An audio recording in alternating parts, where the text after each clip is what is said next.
Welcome to okay TV. నేను మీ శ్రావ్య. ముందుగా okay TV ప్రేక్షకులందరికీ శుభోదయం. మీ అందరు కూడా తెలుసు, తెలంగాణ రాష్ట్రంకి చాలా మంది కేబినెట్ మంత్రులు లేరు.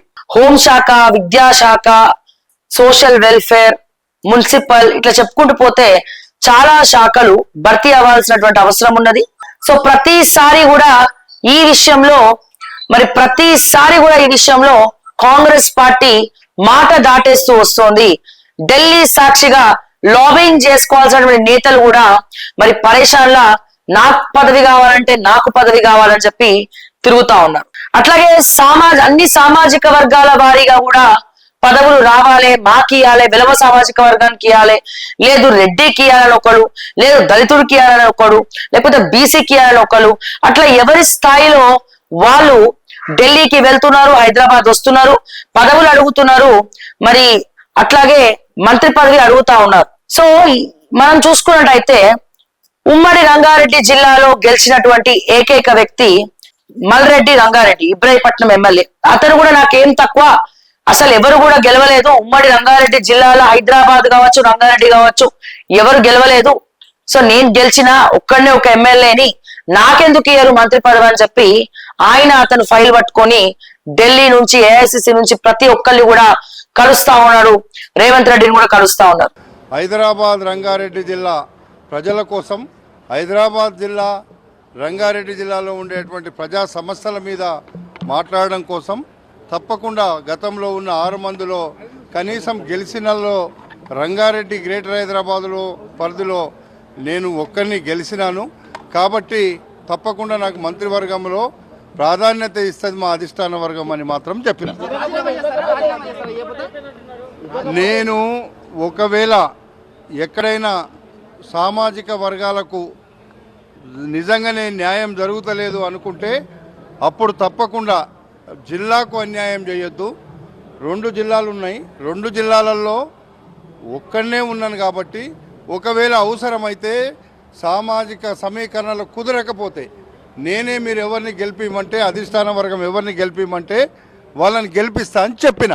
మరోపక్క అద్దంకి దయాకర్ గారు కూడా మరి నాకు మంత్రి పదవి ఇమ్మని ఆయన అడుగుతా ఉన్నాడు. మరోపక్క ఇట్లా చెప్పుకుంటూ పోతే ఇంకా చాలా మంది, ప్రేమ్ సాగర్ రావు కూడా నాకు మంత్రి పదవి కావాలని చెప్పి మంచిర్యాల ఎమ్మెల్యే ప్రేమ్ సాగర్ రావు కూడా అడుగుతా ఉన్నారు.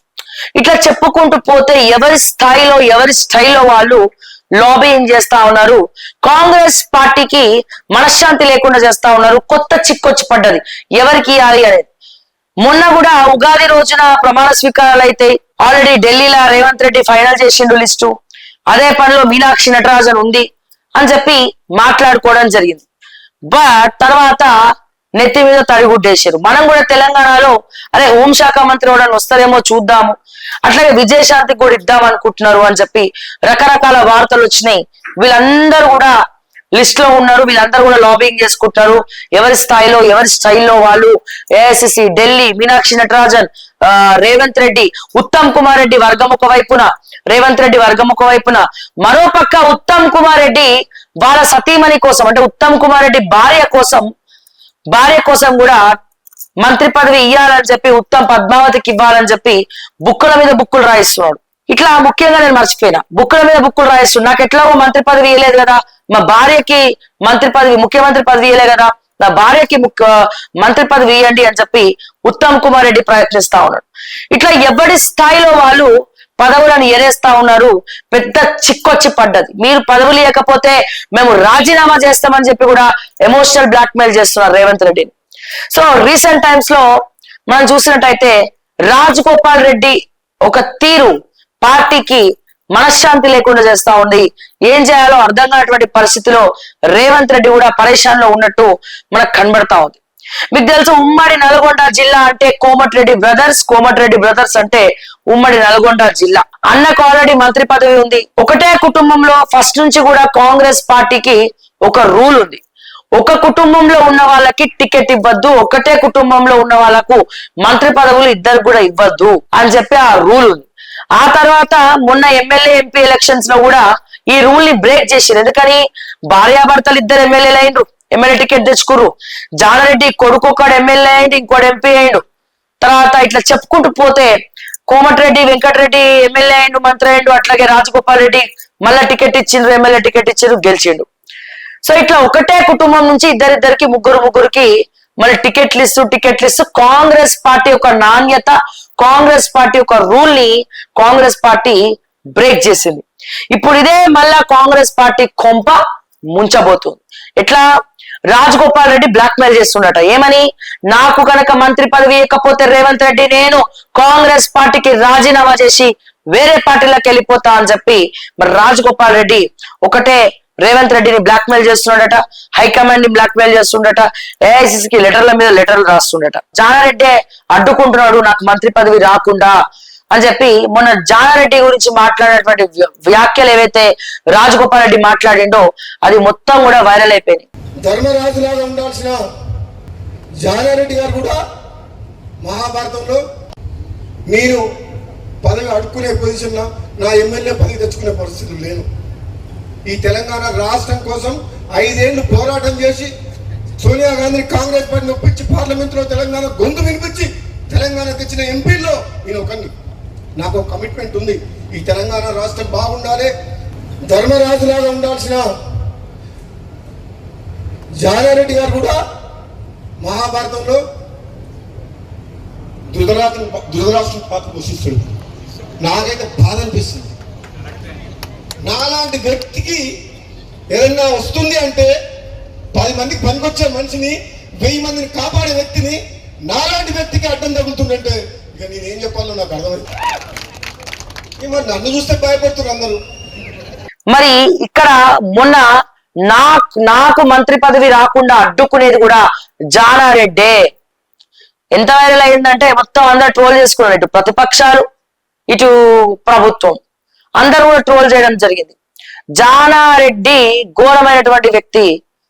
అతను నక్కజిత్తుల వినియాలని కూడా చేస్తా ఉంటాడు. నాకు పదవి వస్తే ఆయనకేమైతుంది, ఆయన పెత్తనం ఏంది మా పైన అని చెప్పి జానారెడ్డి పైన తీవ్రమైనటువంటి వ్యాఖ్యలు చేసిండు రాజగోపాల్ రెడ్డి. సో ఏకే మేకే కూర్చుందా? మరి కోమటిరెడ్డి త్యాగం చేస్తాడా పదవి? కోమటిరెడ్డి వెంకటరెడ్డి ఆల్రెడీ ఉన్నాడు కదా, మరి రాజగోపాల్ రెడ్డి ఎందుకు తీసుకోవాలి అని చెప్పి జానారెడ్డి మాట్లాడతాం అని ఈయన బాధ. సో అంటే అన్నకిస్తే తమ్ముడికి ఎక్కువ, నాకేం తక్కువ, నాకు చదువు లేదా, నాకు డబ్బు లేదా, నాకు వ్యాపారాలు లేవా, నాకు మాట్లాడే శక్తి లేదా, సత్తా లేదా అని చెప్పి అన్నిట్లో ఉన్నా నేను నాకు ఎందుకు ఇయ్యరు మంత్రి పదవి అని చెప్పి రాజగోపాల్ రెడ్డి కొట్లాడుతూ ఉన్నాడు. ఒక్కసారి మనం ఫ్లాష్ బ్యాక్ వెళ్దాం. ఫ్లాష్ బ్యాక్ వెళ్తే అసెంబ్లీలో ఇదే రాజగోపాల్ రెడ్డి కేటీఆర్ తోటో హరీష్ రావు తోటో వ్యాఖ్యలు చేసిండు. ఏమని? అరే నీ ఇంట్లో ఎట్లయితే కుంపటి ఉన్నదో ముఖ్యమంత్రి పదవికి అడ్డుకుంటున్నారో అట్లనే నా ఇంట్లో మా అన్న ఉన్నాడు, అంటే మా అన్న ఉన్నంత కాలం నాకు మంత్రి పదవి రాదు, ఇద్దరికి ఇవ్వరు, నా మంత్రి పదవికి ఇది ఒక అడ్డైపోయింది. నువ్వు మంత్రి కాలేవు అని చెప్పి, నువ్వు హోంమంత్రి కాలేవు, నువ్వు మాట్లాడింది చాలని చెప్పి బీఆర్ఎస్ వాళ్ళు కూడా మళ్ళా కౌంటర్ వేయడం జరిగింది రాజగోపాల్ రెడ్డికి. మీకు ఒకసారి మనం గతం చూసుకున్నట్టయితే మొన్న జరిగినటువంటి అసెంబ్లీ హాల్లో కూడా ఇవన్నీ డిస్కషన్స్ జరిగినాయి. సరదాగా రాజగోపాల్ రెడ్డి మాట్లాడాడు, నీకెట్లనైతే మీ ఇంట్లో నువ్వు ముఖ్యమంత్రి కాకుండా అడ్డుకుంటున్నారో మీ కుటుంబ సభ్యులు, నా ఇంట్లో నాకు అదే పరిస్థితి ఉంది, నువ్వు ఎక్కడున్నావు నేను అక్కడనే ఉన్నా అని చెప్పి రాజగోపాల్ రెడ్డి వ్యాఖ్యలు చేసిండు. అంటే ఈయన మంత్రి పదవికి అడ్డు ఉన్నది జానారెడ్డా, లేదా ఈయన మంత్రి పదవికి అడ్డు ఉన్నది కోమటిరెడ్డి వెంకటరెడ్డా, లేకపోతే అసలు మంత్రి పదవే ఇయ్యద్దు అని చెప్పి మాట్లాడుకునేది రేవంత్ రెడ్డా? మరి మొత్తానికైతే ఈ స్టోరీ, ట్రయాంగిల్ స్టోరీ ఈ ముగ్గురు మధ్యలో తిరుగుతా ఉన్నది, రొటేట్ అవుతా ఉంది. కానీ ఫైనల్ గా మాత్రం రాజగోపాల్ రెడ్డి చెప్పకనే చెప్పిండు. ఏమని? నాకు మంత్రి పదవి ఇవ్వకపోతే నేను కాంగ్రెస్ పార్టీకి రాజీనామా చేస్తా. సో ఈ ముగ్గురిట్లో ఒక వ్యక్తి మాత్రం నువ్వేమైనా ఈ పార్టీ ఓడువా, నువ్వు బీజేపీ ఇక్కడదంటే ఆడ బీజేపీలో చేరిను, మళ్ళా బీజేపీలో అంటే మళ్ళా కాంగ్రెస్ లో చేరిను, బీజేపీలో ఓడగొడితే ఓడగొడితే మళ్ళా కాంగ్రెస్ పార్టీలో చేరినావు, నీకెందుకు ఇవ్వాలి ఆ మంత్రి పదవి, నీకు వద్దంటే నువ్వు వెళ్ళిపోతావా, నువ్వు ఏ పార్టీ ఓడివి అని చెప్పి కొంతమంది సీనియర్ నాయకులు మాట్లాడుతా ఉన్నారు. సో అక్కడ ఆ నోట ఈ నోట చేరి కోమటిరెడ్డి బ్రదర్స్ మధ్యలో ఈ మంత్రి పదవి చిచ్చు పెడతాం. పోనీ తమ్ముడు కోసం అన్న త్యాగం చేస్తాడా? చేయడు. పోనీ అన్న కోసం తమ్ముడు వద్దనుకుంటాడా? అనుకోడు. సో ఇట్లా ఈ రాజకీయ కలహాలు కాస్త కుటుంబ కలహాలుగా మారబోతున్నాయి. సో ఇది మాత్రమే కాదు, ఇటు రేవంత్ రెడ్డికి కూడా మనశ్శాంతి లేకుండా అయిపోయింది రాజగోపాల్ రెడ్డి విషయంలో. ఇప్పటికే పార్టీ మారినటువంటి 10 మంది ఎమ్మెల్యేల్లో కూడా అసంతృప్తి నెలకొంది. ఏదైతే బిఆర్ఎస్ పార్టీలో నుంచి కాంగ్రెస్ లోకి వచ్చిన వాళ్ళు ఉన్నారో వాళ్ళు ఈ పార్టీ కానోళ్ళు ఆ పార్టీ కానోళ్ళు ఎటు కానోళ్ళు లాగా మన పరిస్థితి అయిపోయింది. ఒక పక్క స్పీకర్ ని కూడా మరి ఈ సుప్రీంకోర్టు మొట్టకాయలేసింది సస్పెండ్ చేయమని. వీళ్ళు సస్పెండ్ చేస్తే మళ్ళా బై ఎలక్షన్స్ వస్తాయి. ఈ బై ఎలక్షన్స్ వచ్చే సమయంలో రాజగోపాల్ రెడ్డి రాజీనామా రేవంత్ రెడ్డికి మనశ్శాంతి లేకుండా చేయబోతుందా? కాంగ్రెస్ 4 ముక్కలాట మరి ఎవరు ఆడుతున్నారు? మంత్రి పదవులు ఎవరికి దక్కబోతున్నాయి? చాలా క్యూరియాసిటీ తోటి ఉంది. అందుకే ఎవరికి ఇవ్వాలో అర్థం కాక ఎవరికి ఇవ్వకుండా ఏఐసిసి మరి డ్రాగ్ చేస్తా వస్తోంది ఈ ఇష్యూని. ఏదేమైనప్పటికీ రాజగోపాల్ రెడ్డి యొక్క తీరు పార్టీ వర్గాల్లో కలవరబెడుతోంది. ముఖ్యంగా కోమటిరెడ్డి వెంకటరెడ్డికి అట్లాగే ముఖ్యమంత్రి రేవంత్ రెడ్డికి పరేషాన్లో పడేలాగా ఆలోచనలో పడేలాగా చేస్తా ఉంది. నెత్తి మీద కంటి మీద కునుకు లేకుండా చేస్తా ఉంది అని చెప్పి మరొకసారి నేను తెలియజేస్తూ, మరి రాజగోపాల్ రెడ్డికి మంత్రి పదవి వస్తుందా, రావాలని మీరు అనుకుంటున్నారా, లేకపోతే రాదా? ఒకవేళ రాకపోతే రాజగోపాల్ రెడ్డి అన్నట్టే బ్లాక్మెయిల్ చేసినట్టే నిజంగానే రాజీనామా చేస్తాడా? ఒకవేళ రాజీనామా చేస్తే ఈయన ఏ పార్టీకి పోయి చేరుతాడు? మళ్ళా బీజేపీకి పోతాడా, లేకపోతే బీఆర్ఎస్ కి వెళ్తాడా? అట్లాగే ఈ 10 మంది ఎమ్మెల్యేలు ఒకవేళ సుప్రీంకోర్టు సస్పెన్షన్ ఆర్డర్స్ ఇమ్మని చెప్తే గనక స్పీకర్ ని మళ్ళా బై ఎలక్షన్స్ వస్తాయా? ఈ బై ఎలక్షన్స్ క్రమంలో ప్రభుత్వం ఏమైనా అవుతుందా? సో ఇట్లా రకరకాల ఆలోచనలు 10 రకాలుగా మనం మాట్లాడుకోవాల్సినటువంటి అవసరం ఉన్నది. మరి మీ అభిప్రాయ సూచనలు కూడా కమెంట్స్ రూపంలో తెలియజేయండి. రాజగోపాల్ రెడ్డికి మంత్రి పదవి రావాలని మీరు అనుకుంటున్నారా? కమ్యూనిటీలో కూడా పోల్ పెట్టండి ఈ విషయం మీద. అట్లాగే కమెంట్స్ రూపంలో కూడా మీ అభిప్రాయాన్ని తెలియజేయండి అని చెప్పి తెలియజేస్తూ మరిన్ని అప్డేట్స్ కోసం చూస్తూనే ఉండండి ఓకే టీవీ. అంటిల్ దెన్ నేను మీ శ్రావ్య. జై తెలంగాణ, జై హింద్.